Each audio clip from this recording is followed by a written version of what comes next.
Self-love isn't grown through the flowers we buy ourselves. Self-love isn't observed in the bubble baths that we give. Self-love is developed in the way we treat ourselves and our mindsets.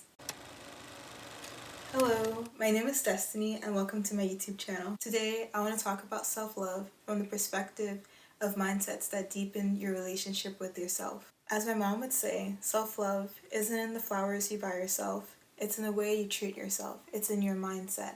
My mom is one of my biggest proponents for how I've developed my self-love. Yes, I'm that girl that definitely loves to buy herself flowers and do all these little cute things, and as she would say, quote unquote, living my softest and best life. But my mom has taught me so much about self-love that I could never learn anywhere else. She's taught it to me in factors such as speaking to oneself, solitude, and living a purposeful life. So first we're going to speak about how someone speaks to themselves. What you hear is so important. Hearing negative things and absorbing negative things will always kind of lead to a sense of more dread, more anxiety, more fear, and that's why it's important to protect yourself and to have a boundary of hearing good, life, and truth. If you watched my previous video, you would see I talked about how much my mom speaks so positively to herself, that she does a lot of mirror work, and I personally love mirror work. She always reminds me that life is in the power of one's tongue. The ability to speak life or death comes from the tongue. Whether you say good things or bad things, it really determines how your day is going to go. If you want to develop a greater sense of self-love, it starts with the way you speak to yourself. Do you speak words that are loving? Do you speak words that are kind? Or are they harsh and abrasive? One of the biggest things I've learned in life is the importance of always giving gratitude. And gratitude isn't just in thinking that you're happy about something, but gratitude is saying out loud how much you love something, how beautiful something is, how thankful you are for something is, even if it isn't exactly the way you pictured it.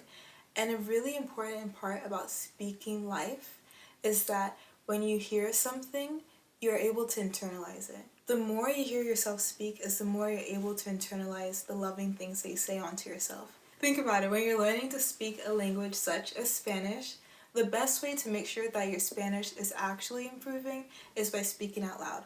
If I was thinking in Spanish, I'm thinking, how would I know I actually know Spanish?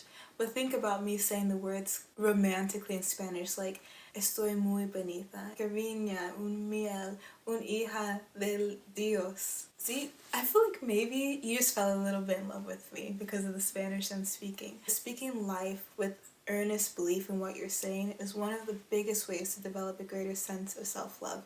Speaking love onto yourself, speaking truth onto yourself. And another really important thing about developing self-love is especially the type of words you absorb from others in your environment. And this brings me to my second practice of self-love. Love for oneself is developed through solitude. People who love themselves have boundaries. They're not afraid of being alone. In fact, they love being alone. Their relationship with the outside world, they don't let anybody, and I mean anybody, tell them what to do, especially if it's something they don't want to do. They're fine and completely content with being by oneself. And solitude, excluding oneself from the world, isn't just where one starts to develop self-love, and that's not where it stops. It goes much deeper than that. It goes into your time by yourself in your home. One thing that my mom always says is that she absolutely loves being at home. It's her favorite place in the whole world.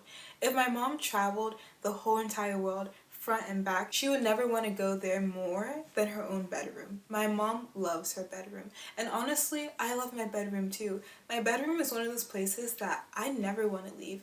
I'm grateful to leave and go and hang out with friends, but to go back home is the greatest joy of the day. My mom may not believe me because I go out quite frequently, but I love coming home. I love the peace that I get to have in my room. Someone who loves themselves, their relationship with themselves is the most crucial relationship they'll ever have. An important journal prompt I've been exploring recently is, what is a boundary of mine that's been tested recently, and how did I act to protect it?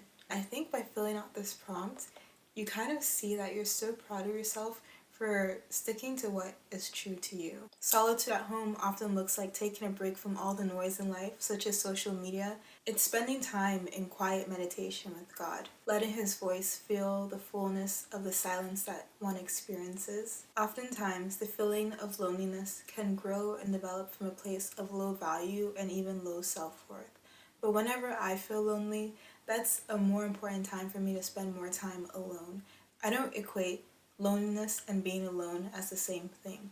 Loneliness often depicts a desire for deeper connection, while being alone depicts one standing by oneself, one standing as an individual. When I feel lonely, that's when I spend the most time with God. A verse I often reflect on is Ecclesiastes 3:11. Ecclesiastes 3:11 says that He, God, has made everything beautiful in His time, and He put eternity into man's heart, yet he cannot find out what God has done from the beginning to the end. I often reflect on the words He's put eternity on one's heart.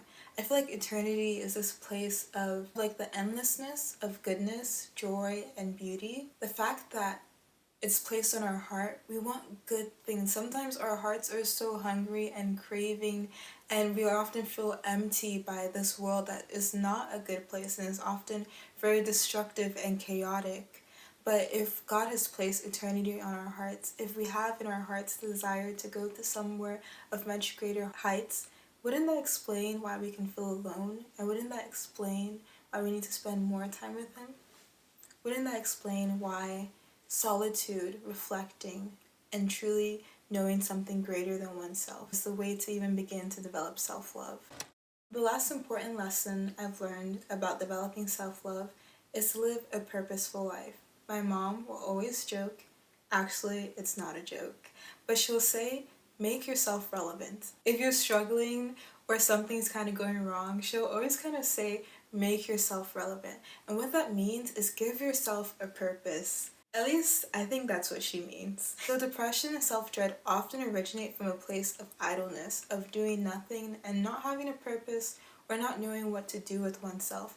And purpose is more than the job that we go to. Purpose is more than just being able to survive, especially in this economy. Purpose is so much more than that. If one wants to develop a greater sense of self-love, they need to develop a greater sense of what their passion is, a greater sense of what their purpose on life is. Ways that I've usually grown that area is by going to church, being in community. Going to church so I would know what the heart of God says, being in community with people so I can see people that live lives that are purposeful, because people that are purposeful, they're not idle with their time. So the people that you meet in community are often doing something with their time, and they have resources that they feel like they can give back and share with their whole community. And service. Service is one of the best ways that you shift your focus away from just you, and you get to start to be like, how can I love on others that don't have enough love? So with the little bits of love that you have,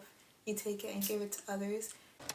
I learned to develop a greater sense of self-love when I was more grateful for who I already am. In a season of transitioning between jobs, I looked at what my natural talents were, and there were things such as my interest and ability to explain things such as math and science through my tutoring experiences and teaching assisting positions. And through my understanding of what I was good at, I was able to get a tutoring job for the summer.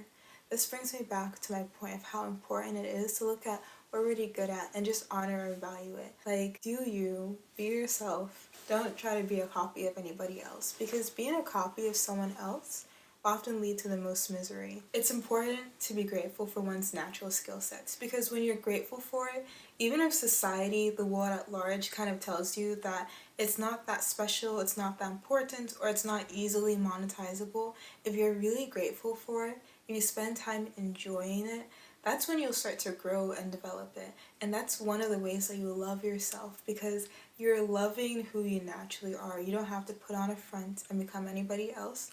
And who knows, if you're trying to make money off of what you're naturally good at, it just may work out when it's in short supply and high demand. But doing things such as taking a bubble bath, buying flowers, having a picnic, and all these things, they are good and beneficial, but they can never bring as much love as really working on the internal parts of yourself, such as speaking life and speaking positively and internalizing it, enjoying solitude, enjoying one's presence by themselves, and having a purposeful life where you're proud of your accomplishments and proud of the things that you do. Out of these three, which one would you want to develop first? Thank you for watching my video. Please comment, like, and subscribe, and have a beautiful day. Bye! By the way, I still love buying flowers.